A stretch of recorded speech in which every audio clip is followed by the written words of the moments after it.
Welcome to Dan's Talks. My guest today is Carrie Doyle, who is the co-founder of what's coming up in mid-April, which is known as Hamptons Whodunit Weekend. And this is going to be, I guess, a smaller version of the film festival, but it goes on for how many days is it? It's going to take place? Well, we launch with the launch party on Thursday night, April 10th, and then we have panels and events Friday, Saturday, and Sunday. So it's the 10th to the 13th. So that's quite a long time. The Hamptons have been the scenes of numerous murders over the years. They tend to get a lot of play. And what you're going to have happen is, I should just tell everyone, is there will be about 40 different authors and lecturers, and they'll be uh, giving lectures and performing and describing different aspects of the literary uh, the literary world of publishing and writing books about murders. And whodunit is the sort of a Agatha Christie 4-day celebration. Where does it take place exactly? And I know there are several different venues. Right. So I'm actually an East Hampton Village trustee, and one of my co-founders is Mayor Jerry Larson. And we founded it. Our initiative was to bring business into East Hampton Village in the off season. So we work in collaboration with the village. So all of our events take place in East Hampton Village. And our panels, our launch parties at the Maidstone Club, and tickets are still available to that. And then we have all our authors and forensic experts will be in attendance there and our sponsors. And then we have our panels, our true crime panels are at East Hampton Library, and our fiction panels are at Hoey Hall, which is part of St. Luke's Church. They're right across the street from each other. And our hub where people pick up their lanyards and where we have book signings and where South Fork Bakery will be selling their baked goods is Clinton Academy, which is 2 doors down from the library. And then we also this year have a few exciting things. We're finally working in partnership with Guildhall, which they were under construction the past 2 years when we started out. And Amazon Prime has joined with us, Prime Video, to host a panel with Alifair Burke, one of our honorary co-chairs, and show a sneak extended preview of her book, movie Better Sister, which is based on her book. And the showrunners from that show will be in discussion, and that'll be interviewed by Chloe Mellis, who is on NBC News. So that's a very exciting event. That's Friday night, and we're happy to work in collaboration with Guildhall and all the nonprofits, the Historical Society and the library. It's exciting. In Bay Street Theater, we work in collaboration with them. And so our some of our nighttime events, we have escape rooms at the library on Friday night, and we have wine and crime and trivia nights are at Hoey Hall at night, and we will have, oh, sorry, murder mystery game and trivia night are at Hoey Hall. Wine and crime will be at the emergency services building. So we have a lot of, we're using all the little venues all around our historic, charming town, which is sometimes we take it for granted, but when people come, they're really amazed at how beautiful our town is. Hundreds of people come to this every year. We had about 2,000 people last year, and our prices range. We want to be affordable programming. So we have a lot of free events, which sell out fast. Actually, the escape rooms, they're free, but we just need a sign up that goes. And then Hugh King, the town historian, does on Friday and Saturday graveyard talks, which are hugely popular. He talks about Goody Garlic. We had the first witch in East Hampton 30 years before Salem. So he's the expert on that. His late wife wrote a book on it. So that is hugely popular. And that's at dusk and it's very mysterious and people love that. So yeah, we integrate the whole village with our festival.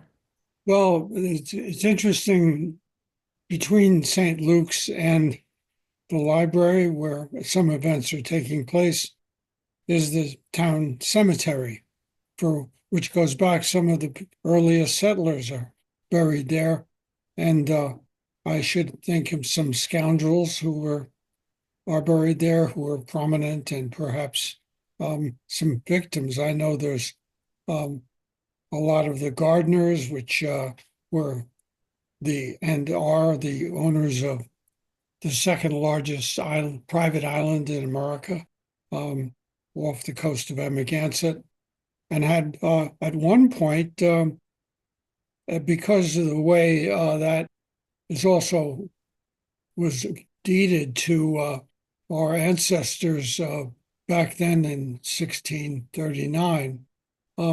It was done in the same way that a state was formed. And as a result, the proprietor of Gardiner's Island had the ability to hold trials. And there was a murder on Gardiner's Island. And he not only held a trial and was the judge, but also gave the sentence, which was accomplished under the hanging tree, which is, I'm told, still there. Wow. I did not know that. I did know that Lion Gardner was the one, it was his daughter who accused Goody Garlic of being a witch. And actually, it seems like she was convicted, and then Lion Gardner waived her sentence because he knew his daughter had been in sort of a postpartum delirium. Yeah. He wasn't all mercenary. Is there what goes on? Is anything going on in the cemetery at night? Let's ask that Well, first of all. that's the graveyard tours, cemetery tours that Hugh King is doing. And I mean, it's a beautiful backdrop, as you said. If you're going between Hoey Hall and the library for these any nighttime events, you're passing right past, this beautiful historic cemetery. So it can be, a mysterious backdrop, which is really appealing to our authors and our audience because we definitely, I've been to other festivals and some of them are in hotel lobbies of chain hotels by airports, and they don't really have the whole, authentic backdrop that we have. So we're lucky to have it. And everything is walking distance. We also have the Hampton Jitney does a trolley to bring people from hotels and around the village, and we hope people will eat in the village. And we've offering a few new events this year. One of them is our murder mystery game, which is going to be at Hoey Hall, which is, you get a character and you play with the authors, the fiction authors who are attending. Another one, this is a free event that's still open to the public. It's called I Think I Know Who Done It. And that's going to be Saturday night, 5 to 6:30 at Village Bistro on Main Street. And you don't need a ticket. You can show up. All of our true crime and forensic experts will be there. And this is your chance to interface with them and say, I heard your panel today, and I actually think that, John Bonet was murdered by this person or something, so I think this person did it, or I want to ask you further. Or you can say, I've always been wondering about this case, the Lindbergh kidnapping. What is your expert opinion? So it'll have happy hour prices, and you can come in and chat with these forensic experts who include an FBI interrogator, the founder of the Cold Case Institute in the United States, a retired police officer, and we have trial lawyers, someone who's does jury selection. So there's a mass of people with expertise. And what's actually unique about our festival, having gone to other festivals, is we give a lot of interface. We're still intimate. So you really can come and talk to the authors. You can talk to the forensic experts. There's a lot of opportunity and a lot of free opportunity, and a lot of other places you have to pay to actually talk to them. But that's not the case. We want it to be a relaxed, interactive festival, and people really appreciate that. Do you have to sign up or have tickets to the event ahead of time that you buy? How does that work? So on our website, hamptonswhodunit.org, there's a link to Eventbrite where you would buy your weekend panel passes. If you buy a day pass or a weekend panel pass, that gets you free into any panel. And you don't, you can go to any panels you want. You can pick and choose. Our nighttime events are ticketed, and you need to sign up. You have to buy tickets for those or sign up. And even our graveyard tour and our escape room, as I said, even though they're free, we need to keep numbers under control. So you need to sign up to them. But the only one that you don't need to sign up for is I Think I Know Who Done It. You can just come by on Saturday, and that's going to be, as I said, a really fun new event. We're also offering what's appealing not just to the public, but to the publishers and the authors who come, is we also offer opportunity for them to connect. So now the big thing as a fiction writer, I know this, bookstagrammers. These bookstagrammers go on Instagram and they rate books, and they become very powerful. It's the most powerful tool to promote your book. It's not reviews anymore. It's these bookstagrammers. And so we had a lot of bookstagrammers come last year, and this year we're doing a special Bookstagrammer tickets for Bookstagrammers to come and, you have to apply to be a legitimate Bookstagrammer. And then we're having a breakfast for them at the Maidstone Hotel with authors. So these authors can get to know these Bookstagrammers who will ultimately be promoting them. So that's very appealing for authors and for publishing houses are trying to penetrate that market. Like we're doing that there. What do bookstagrammers do? And maybe spell the word. I've never heard it Yeah, said. it's like book BOOK and then Stagrammer, like Instagrammer STAGRAMMER. So it's just if you sometimes are looking through Instagram and you see someone who has a book, they're talking about books, that's essentially a bookstagrammer. And they become, very powerful at moving and selling books and on TikTok as well. Are some of them coming to the events out here? Yeah, we have 36 so far that have Huh. are coming. Yeah, and they come from all over. They're very dedicated, they're very motivated. They follow these authors. We've had a lot of the fiction people who come. We've had people come from New Zealand, from London, from everywhere, and a lot of them come because they like a particular author or they're very fanatic about, reading and mystery and the true crime, not true crime, mystery and thriller genre. So we get a lot of people traveling for that. We know that the true crime market is room for even bigger growth than that because, as I said, like I go down to Crime Con and that's 8,000 people. 80% are women and they are coming from everywhere. And just because they love listening to true crime, panels and podcasts and things like that. So that's going to be a definite room for growth for us, for people to come from all over for our true crime experts who we're having. And we have some very exciting, we're going to be doing a wine and crime and a panel on the death of Natalie Wood and her sister Lana Wood, who was actually a James Bond girl. She's also an actress, is going to be zooming in. She was going to come, but she has some health issues. And so she'll be on Zoom talking about, she always thought Robert Wagner did it. So that'll be exciting. And then, we have a lot of really good, Casey Sherman, whose aunt was the last victim of the Boston Strangler. We'll be talking about that. Laura Ingle, award-winning journalist who was the first person on the Scott and Lacey Peterson case because she's from Fresno. She'll be talking about that.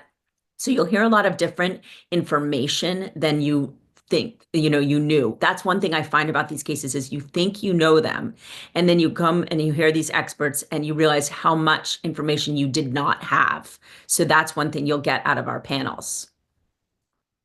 I guess all of this sort of came out of a kind of a thing a long time ago where they would have like a whodunit dinner at a restaurant, and there'd be about 40 people in the room, and they would the at the end of the meal there would be a murder during the meal, and so. But is this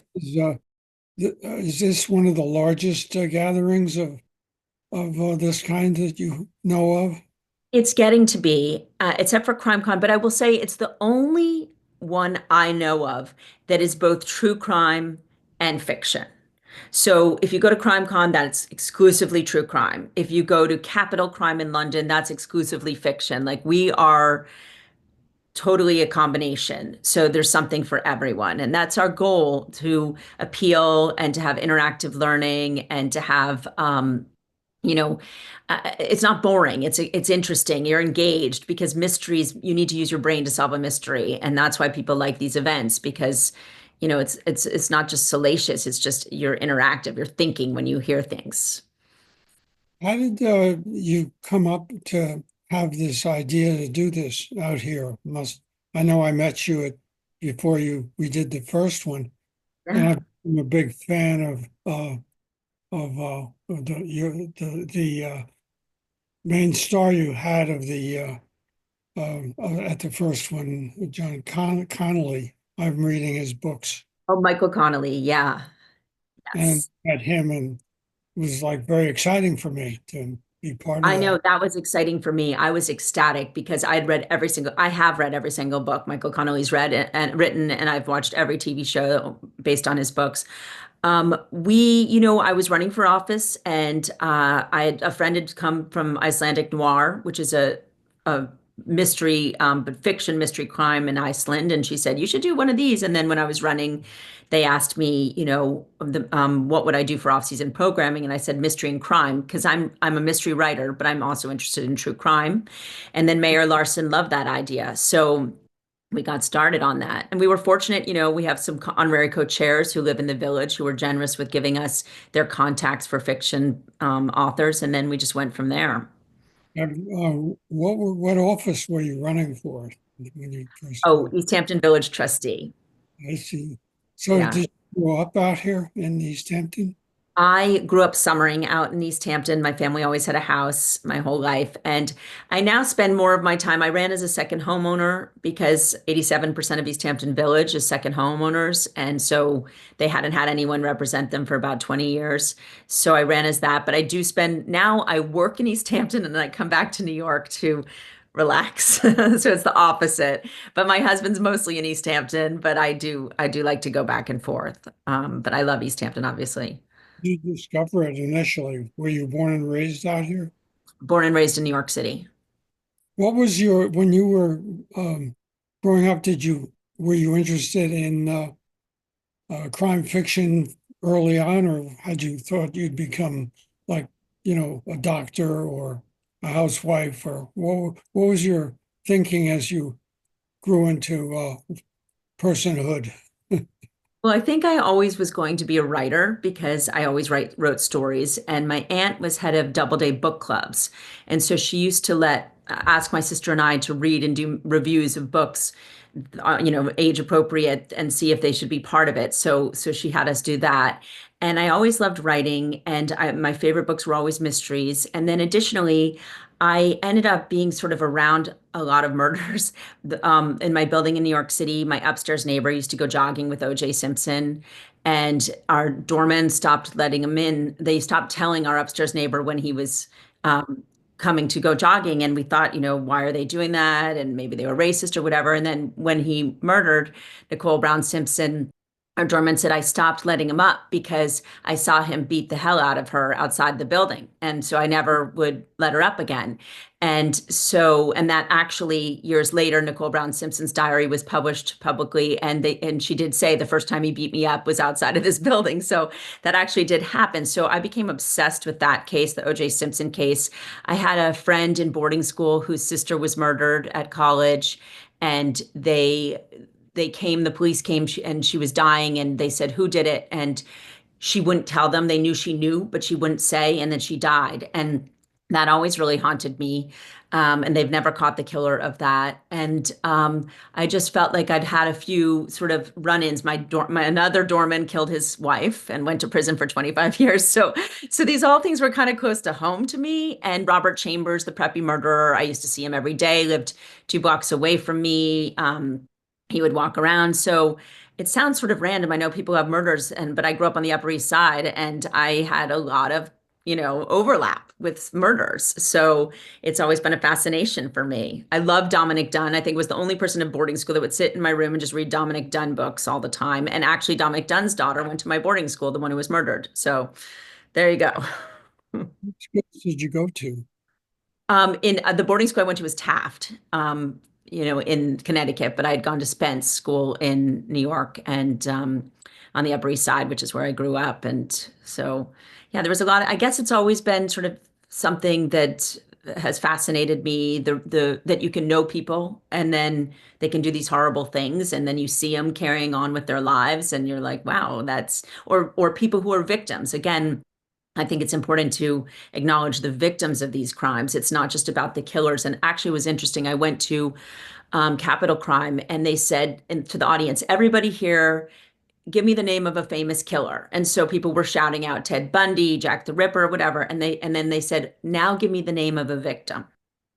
And nobody could name a victim because it's the killer who gets the notoriety. It's not the victim. And so we do make it our mission also to acknowledge the victims. It's not just about the killer who killed them. That's why one of our panels will be on Gabby Petito, who was murdered by her boyfriend. And the good news about her case, her parents have been very active, and Gabby Petito's name. You don't really know his name. So that's really how it should be. And I love that there was one book. Jessica Knoll wrote a book about it's based on the Ted Bundy murders.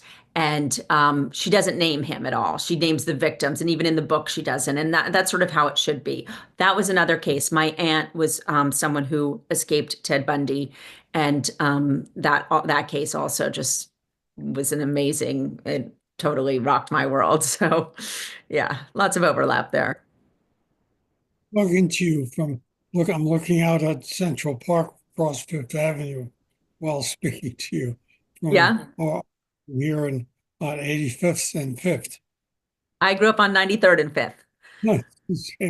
And I never knew any of these murders, but that's just, I guess, a different approach to things. And um, I'm looking forward to this weekend very much. Where do you go to get tickets? And again, tell us the dates. Yes, so it's April 10th to 13th. Tickets are selling out fast. As I said, we still, I mean, you can write us and be on the wait list if you want, but you go to our website, www.hamptonswhodunit.org. There's one N in Whodunit. And there's a link to Eventbrite, which sells our tickets. And I just encourage everybody to come because it's going to be a really fun weekend. Again, as I said, what we really want people to do is it's great for all demographics and ages, like a mother-daughter trip, a couple trip, like a bachelorette weekend where you don't want to go to the vineyards the whole time. You want to pop by, come on by. And, we're ADA compliant, all except for the graveyard. So anyone if you're in wheelchair or handicapped, it's a great thing to do on a weekend if you're looking for something. Thank you for being on the podcast, and I'll see you there. Great. Thanks, Dan. We look forward to seeing you.